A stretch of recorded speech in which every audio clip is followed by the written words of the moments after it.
Hi, it's Geoff here from discoverdouble-bass.com. That's the home of free video double bass lessons. So if you are working on your double bass playing, please go and visit that lessons library to find more.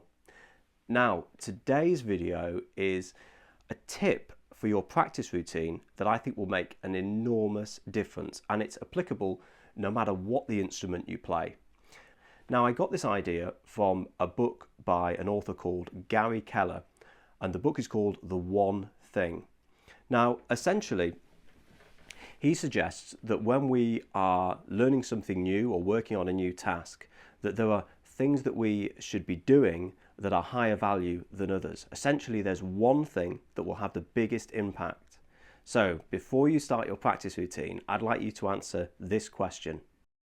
What's the one thing I can do such that by doing it, everything else becomes easier or unnecessary? So as musicians looking at our practice routine, what that really means is what's the one thing I can practice that will have an impact on everything else that I'm doing, and potentially mean that I don't have to work on those things, or that when I come to work on them, it will be easier for me to do so. Now let me give you some concrete examples. It could be that you're at the stage where you're struggling knowing the notes of your instrument. We've all been there. We've all had to get across that hump. You've got to learn where the notes are located.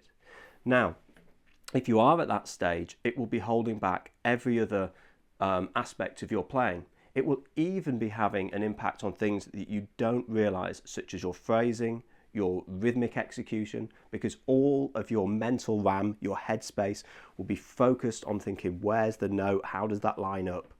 It might be that your sight reading is poor. Maybe you're looking at the page and you're having to think that letter name is this, and then you're putting these barriers in between you and the music that you're trying to execute.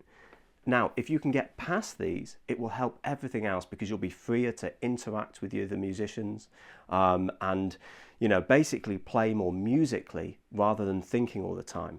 Another good example would be that perhaps you're struggling with learning your chords. If you're a jazz musician who's improvising and you don't know your arpeggios, your chord tones, then you'll be struggling with your walking bass lines, with your improvising, with your solos. It will be holding you back and stopping you making the progress that you should be.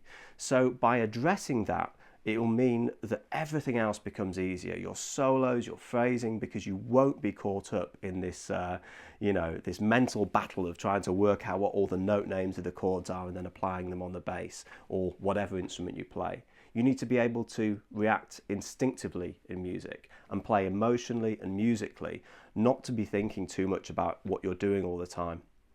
So what you should be asking yourself is, what's the one thing that will make a difference in your playing and that you can work on, and by doing so will make everything else easier?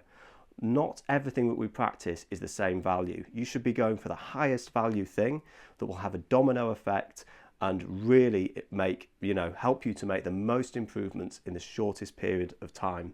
And I suggest that you probably know what that thing is already. If you're struggling with your tuning, that's holding you back. If you don't know your arpeggios and your improvising, that's holding you back. So focus in on what it is. And if you need a little bit more of an example as to why you should be doing this, reflect back on your playing so far. If you say to yourself, what have I been doing that made the biggest difference in my playing? I mean, for me, it was learning arpeggios. I had a great teacher, Zoltan Dekani, who showed me how to move around the bass and to learn all of my essential harmony all over the instrument, which meant that I could, play through new and unfamiliar jazz music really comfortably. And that's an example of a time when I was working on the one thing, and I'm sure that you will have examples of your own that you can relate to. So get yourself a teacher, or just examine yourself. Ask yourself the question, what's holding you back at the minute, and what's the highest value? What's the one thing that you should be practicing on? Well, I really hope that's helped. It's just a bit of a different type of lesson. Usually I'm in here doing double bass lessons, and if you're a double bass player, please go and check out the lessons library over at discoverdouble-bass.com. Thanks for watching, and I'll see you next time.